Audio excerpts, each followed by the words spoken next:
Week very proudly about his mum, and I would like to take this opportunity to talk about my mum, because right now my mum is actually here in the hospital. My mum came in via ambulance yesterday morning at 6 a.m. She came into a hospital that was already at full capacity. It had an ambulance bay that was full of ambulances with patients on stretchers waiting to be transferred.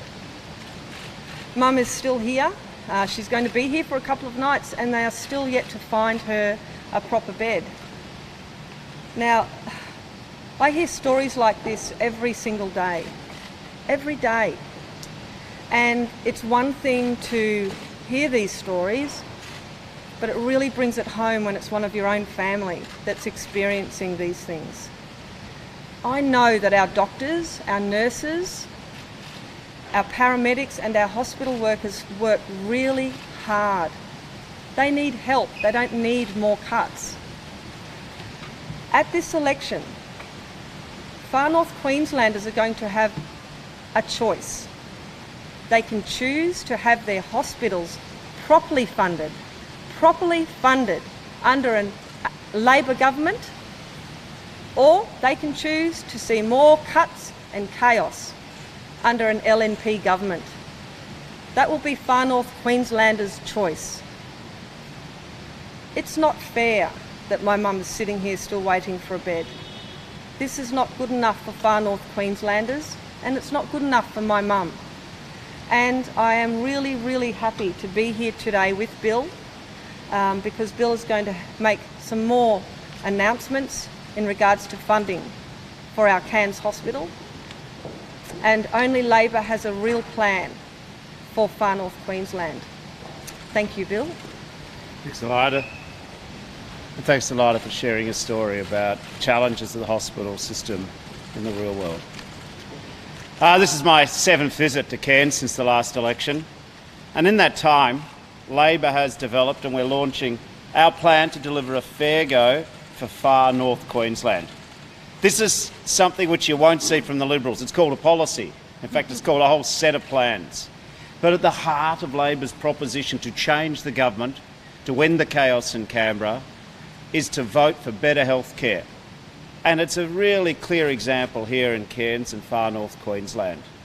Labor's already announced $60 million to help upgrade the hospital, make it a training facility. Now the government has matched that once we announced it. But what we've also said is we want to spend $15 million to improve the emergency department ward, to deal with the sort of issues which we've just heard in such personal human terms from Elida. We also have said today, and we're launching this today, that we want to upgrade some of the other facilities at the hospital. By using a modest amount of taxpayers' money, we can improve the efficiency, the productivity, the quality of the treatment which hard-working staff are given. A $4.2 million addition to upgrade the hospital to provide more waiting facilities, to provide more treatment rooms, will mean that lovely fellow we saw, Dan, that he can get treated and seen quickly, that the staff aren't working all around the clock because there is a logjam of inadequate facilities. Australia's healthcare staff are the best in the world, but they deserve the best resources in the world. That's what a Labor government will give. That's why in this final week, one of the big issues in this election is healthcare. I mean, there's wages, there's climate change, but there's no doubt in cost of living. There's no doubt in my mind that if you're to tally up the 3 or 4 key issues, one of them is healthcare. Labor's offering is so much better because what we are doing is we're prioritising the health of the sick over tax breaks for millionaires. We're prioritising better health funding over more subsidies for millionaires and softer tax laws for multinationals. Mr. Short, can I ask, today obviously the big issue for Labor is the release of your policy costings due any moment now. But why are you fronting the media before the numbers have been revealed? Are you trying to avoid scrutiny over this issue? Well, I've had the joy of being with you for the last number of days and the media for the last 2,000 days. Listen, if you want to talk about who's avoiding things, go to the government. Where's their policy for North Queensland, Far North Queensland? Where is their health policy? I tell you their policy, more of the same. Now, as is appropriate, my shadow treasurer and my shadow finance spokesperson Chris Bowen and Jim Chalmers are going to present a detailed set of costings in Canberra. But wait, let me finish. But we all know that when it comes down to it, and I can give a short version of our costings now, we are the most transparent opposition in the history of Federation. We're being upfront with the people of Australia. We are going to reverse the cuts to schools and hospitals. We're going to stop the chaos. We're going to provide tax cuts on 1 July for 10 million working Australians, and we will have a better set of books. But the question that Mr Morrison needs to answer is, why does he hide how much he wants to give the top tier of tax earners? Is it $77 billion as I initially thought, or is it a higher number as has been revealed by other people? Why are they hiding this? Now, why did you want to wait until after the numbers were revealed before standing here to answer questions on your detailed... So I don't mean to be, a bit of a history wonk here. But in 2010, the Liberals didn't reveal their costings to 2 days before the election. In 2013, they didn't reveal it till 3 days before the election. We're being upfront. Now, you can punish us for not being upfront, or you can punish us for being upfront. Pick your poison and choose it. We're being upfront. Mr. Shorten, So, Katina. Mr. Shorten, part of what you're talking about with your plan for the final Queensland is the renewable economic zone. Can you talk about, the Kidston project obviously is already underway. That's a very major project. How would you actually encourage other projects in this area? And will your costings that your colleagues are revealing later talk about the cost of whatever Labor's action on climate change? Sure. Well, thanks for that. Our renewable energy zones, we're nominating a number around Australia. We've nominated Northwest Tassie, for example. We've nominated this area as well. What we do if we nominate an area as a renewable energy zone is we'll make sure that they get fast-track access to the $10 billion Clean Energy Finance Corporation, which has been spectacularly successful. For every dollar of taxpayer money outlaid, it's delivered nearly $2 back. We also want to make sure that this region gets the power it needs. So we've got an energy modernisation fund of $5 billion. So by making this a renewable energy zone, that's what happens. But you go to the bigger question of climate change. One of the 2 or 3 big issues in this election is climate change. There can be no doubt about it. And the fact that this government runs a dishonest pretense that somehow they have a climate change policy when we all know they don't. You all know it, we all know it, because if they were, Malcolm Turnbull would still be Prime Minister. The question on climate change is, when will a government get real about it? And I have formed and reached the conclusion, which I suspect many Australians have reached, that the Liberal Party will only get serious on climate change when they lose an election. See, if they think they can get away with their scare campaign, they'll keep being the knuckle-dragging, climate change-denying, coal-wielding warriors that they are. The Liberal Party in Australia and the National Party in Australia need to lose an election to discover that climate change is real. Now, I've got Penny Wong here. She was a climate change minister, and I think she can also give some of the context to why at this election, if you want real change and real action on climate change, if you want to end the chaos on climate and get certainty back into climate change policy, vote Labor. Penny. No, I'll come back. He'll come back. I'll just make a couple of comments. We see today on the front page of a couple of the papers the coalition saying we've got a policy on climate change. Well, it's their 14th. It's their 14th. The reality is this. We have seen an internal war inside the coalition on climate for a decade. And it has led them not only to kill Malcolm Turnbull as Prime Minister, but you might recall in 2009 to kill him also as opposition leader. And you know what? The war's still going. Cathy Ganley, Scott Morrison's candidate for Solomon, told someone who supported renewable energy, and I quote, "You need to stop taking the drugs you're on." You need to stop taking the drugs you're on. That's what Scott Morrison's team thinks about renewable energy. And I do want to just make a comment about Mr Ench. Mr Ench has recently discovered climate change. He's recently discovered climate change. He seems to be wanting to talk a lot about it. Well, he's as quiet as a church mouse in Canberra. Talks a lot about it now in the shadow of an election up here in far north Queensland, quiet as a mouse in Canberra. And people should not forget this. Mr Ench, for all he talks about climate change, was part of the chaos and part of dragging down Malcolm Turnbull, helped the hard right drag down Malcolm Turnbull, sign the petition. So he shouldn't come to far north Queenslanders now and tell them that he cares about climate. Thanks, Penny. Mr Shorten, will the cost of increasing New Start be included in your policy costings? all of our costings will be revealed in the next hour. What we've said is that we think that New Start should be reviewed, and we're not reviewing it to lower it. But until that review is complete, you couldn't put a number on it. Also, to be fair to Katina's question earlier, where she asked me about our climate change costings, the costings of what the government will expend will be contained in the document. Mr Shorten, you've announced, we released today already the figure of how much your crackdown on tax breaks would save. How much is Labor spending? Will there be an overall figure in the costings today about how much you're spending with all of your commitments you've made? Yeah, but I think that, listen, I don't want to steal Jim and Chris's thunder. They've been working over the last number of days, weeks and months. But let me put it to you this way. We go to this election with a better set of books. See, this is where the government's inherent contradiction is finally exposed. See, we are actually shutting down tax expenditure on tax subsidies for property investors, for very wealthy millionaires. We are not going to spend taxes on them anymore. And that means that we can do the trifecta of Australian politics. One, we can reverse the cuts to schools and hospitals, $7.2 million at Cairns Hospital, for example. Two, we can provide fair tax cuts for 10 million Australians, and in fact, for the bottom 3.6 million earners, it'll be better than what the government offers. And we can look after our pensioners, who never get thought about in this government's agenda of fight for the wealthy. And three, we can provide better surpluses. So that's the trifecta. Looking after the people on the fixed incomes and the wage earners of Australia, reversing the cuts to schools and hospitals, and a better surplus. And you all know why. Because we have got the courage to trust the Australian people, to put forward our views well ahead of the election. This government can't match our deal for pensioners, our support for childcare's battling households, and indeed better tax cuts for low-income earners, because they spend all their time defending the status quo. They are determined to defend, handing out tens and tens and tens of billions of dollars to people who don't need it at the upper end. As a result, because of the choices we make, we can have a better set of books.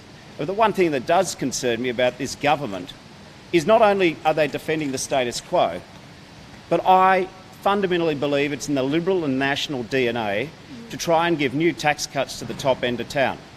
Mr Morrison makes a great show on the high moral ground. He's not a man who flips or flops. And indeed, 250 times he said that he wanted to give the business tax cuts, $80 billion to big business. 250 times. Now, miraculously, he's had a conversion 8 days out from the election, said, oh, actually, I didn't want to do that. But the problem is that you don't even have to believe his last-minute conversion. Look at his deal he's done with Clive Palmer. I'd like to ask Senator Keneally, who's had a good look at these arrangements, just to understand, when you do a deal with Clive Palmer, he never gives you something for nothing. Christina? Thanks, Bill. Thanks, everyone. Well, we have seen in this election campaign that Scott Morrison is willing to do a desperate deal with Clive Palmer in his desperate attempt to cling on to power. And we are seeing more and more evidence that this deal is not just a preference swap. It is actually, well, frankly, it's an exchange of wardrobe. It's an exchange of workers. And we've seen the photos already. Here we've got photos of, actually we were just at the aquarium, weren't we? It kind of puts me in a Dr. Seuss frame of mind. One fish, two fish, yellow fish, blue fish. From here to there to here, funny things are everywhere. I mean, these guys, they're sharing shirts. Think of the inefficiency of this campaign. I mean, the volunteers have to go off to some back room and change shirts and then come back out, having spent half the day handing out for the Libs, now they're handing out for Clive Palmer. Maybe Mr. Palmer could just order some of those reversible shirts, like basketball players have, blue on one side, yellow on the other. Probably be more efficient. He could probably get them made in China too. So, check that out, Clive. But look, don't take my word for it. Quite frankly, we've got now the director of the Palmer United Party, or whatever they're calling themselves now, United Australia Party, Clive Palmer's party in Victoria, putting on social media. She says here, just this week, she says that actually, where it is happening, where the Libs are helping us, the Libs are funding the workers. Clive Palmer's state director in Victoria has just put it out there on social media.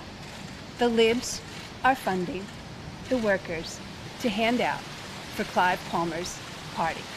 But then she goes on. She says, or it might be they are Lib volunteers helping us to help them. I'm going to come back to that. She says, because, of course, a volunteer is never paid, are they? You know who else hasn't been paid for years by Clive Palmer? His workers. And you know who's going to get a big payday if Scott Morrison wins? Clive Palmer. Clive Palmer does nothing for free. He gets other people to pay for it. Got the Commonwealth to pay his workers. Now he's getting the Liberals to pay the people handing out for him. She says, Katrina Thulin, State Director of Clive Palmer's party in Victoria, the Lib volunteers are helping us to help them. The Lib volunteers are helping us to help them. What kind of help is Mr. Palmer expecting? You can be sure he is not expecting just a handshake if he gets elected. He's expecting that $80 billion tax cut to the top end of town that Scott Morrison has hundreds of times staked his word and his reputation on that he's going to deliver. Well, Clive Palmer's waiting for that payday if Scott Morrison is re-elected. So, I look forward to those shirts, Clive. Check them out. I'm sure you can get them online, eBay, China, somewhere. A question for Mr. Shorten. Angus Taylor said today that he plans to reduce energy bills by 25%. What's your reaction? Oh, I'll send you at the Harbour Bridge if you're silly enough to say if you want to buy it. I mean, this is their 14th policy. The one thing you can set your clock by in Australia is that when the Liberals say that they've got a new, hey presto, we're going to reduce your power prices by, your next bill will probably go up. I mean, haven't we heard this before? How many times did the government call you out into the courtyard in Parliament and said, victory, peace in our time, we've solved the energy crisis, gas is going to be cheaper, energy is going to be cheaper. I mean, hadn't they already told us that they'd lowered power prices? Now they're going to do it again? The reality is the single biggest driver of power prices in this country is a lack of an energy policy. Because people won't invest the extra generation needed to put the supply of energy in, which will lower the price. So there is a paralysis at the heart of this government on energy. So when they say that they've got their 14th policy, just ask them how their previous 13 policies went. Ask them where Malcolm Turnbull is. And ask them why they don't take real action on climate change. So, you know, I think people who pay their energy bills should take this latest breakthrough announcement as seriously as they're still paying for the cost of the last 13 breakthrough announcements. What's your Senate policy costing over 12 months, 4 years, and 7 years? Well, first of all, our energy policy will drive down prices. What will it cost? Well, it won't, because we're driving down prices.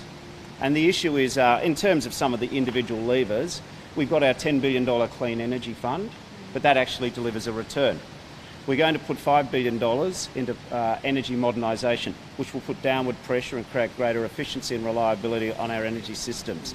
There are, I think, and again, you're very cunningly getting me to talk about the detail which Jim and Chris will do in the next half hour, but no, that's fair enough, you know, you're a trained and skilled interrogator. About 500 million plus. We're going to put $300 million aside to make sure that our trade exposed aluminium, steel, cement sectors are not at a disadvantage globally. We've got some other modest measures. At the end of the day, though, this argument about cost, you know, and we've had the good chance to talk about it frequently, in terms of taxpayer, our plans are much cheaper for the taxpayer. In terms of the environment, our plans are so much better than the government's because their complete lack of ambition on reducing carbon emissions is not funny. And in terms of corporate Australia, 250 companies are affected by our industrial safeguards, and they have the option with all of the tools we're giving them to choose least cost abatement at individual companies. You said that you'll be subsidising the wages of childcare workers, and you think you stated about 100,000 workers. There are nearly 200,000 workers in the childcare industry in Australia, so which will miss out under Labor's subsidy?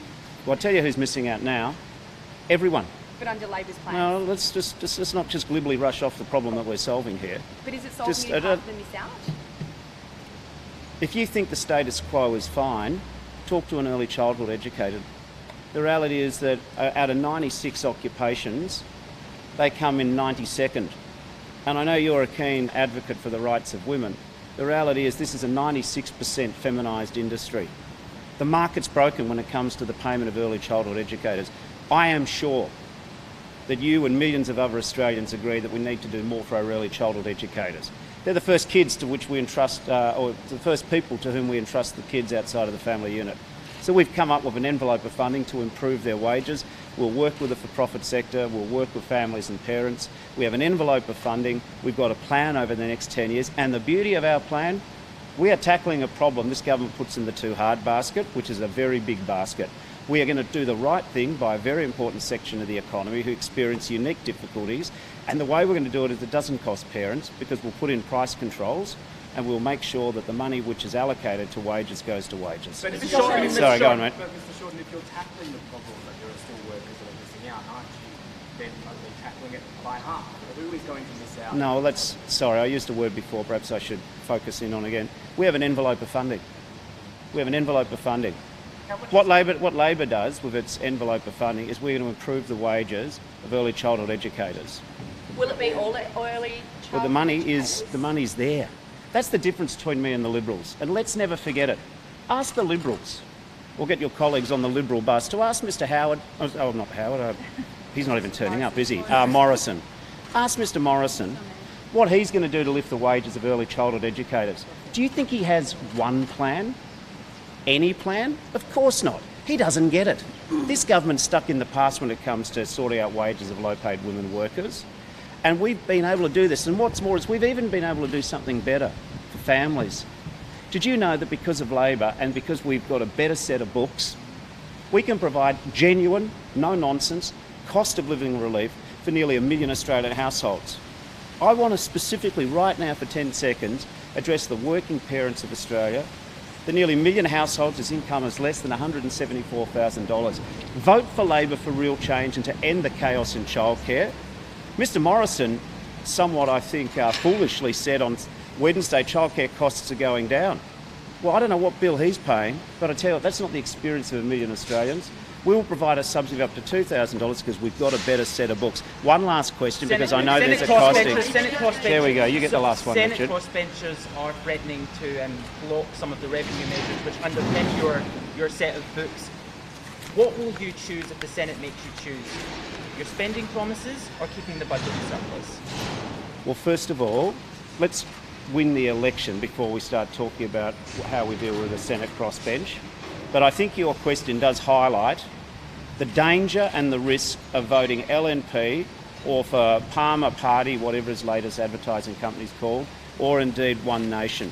If you vote for those small parties or you vote for the Liberal Nationals who rely upon them, chaos, chaos, chaos. The biggest single message I get real on climate change, get real on cost of living, look after the pensioners, and please end the chaos in Canberra. A vote for Labor in the House and the Senate is the best way to make sure that the crazy chaos which you are alluding to just never happens. Vote One Labor. Friends, I did say, it's lovely to catch up again. No, sorry, later. No one's controlled the Senate for more than a decade. It is a valid question. Which would you pick? You're allowed to ask the question and I'm allowed to answer it. No, don't be smart. Now what I'm saying here is this. We haven't even won the election. Imagine if I said, oh, we'll win the election and we'll do this. How arrogant would that be? My conversation is actually not with the bar scene from Star Wars at the crazy right in the Senate who Mr. Morrison's depending on for re-election. I don't care about them. I'll let you into a secret how I think. I'm interested in the voters. I'm interested in the fact that people are waiting here in this hospital ward to get attention. I'm interested not in your question about the Senate. I'm interested in 1 million Australian households who are battling with childcare. I'm interested in, wait a second, I'm going to talk about the people that sometimes the media don't ask about. There's 2.6 million pensioners in Australia. Have you got any idea how good their oral health is? Do you know what it's like if you're a pensioner, not able to get attention on your teeth? And I'm also addressing young Australians. They are as forgotten in this election by this government as pensioners.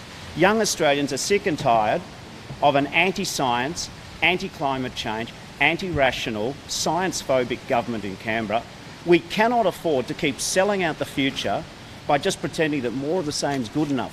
What the Australian people deserve is a government as good as them. I look forward to listening to Jim and Chris unveil our better set of books, and we'll see you all very soon. Thank you very much.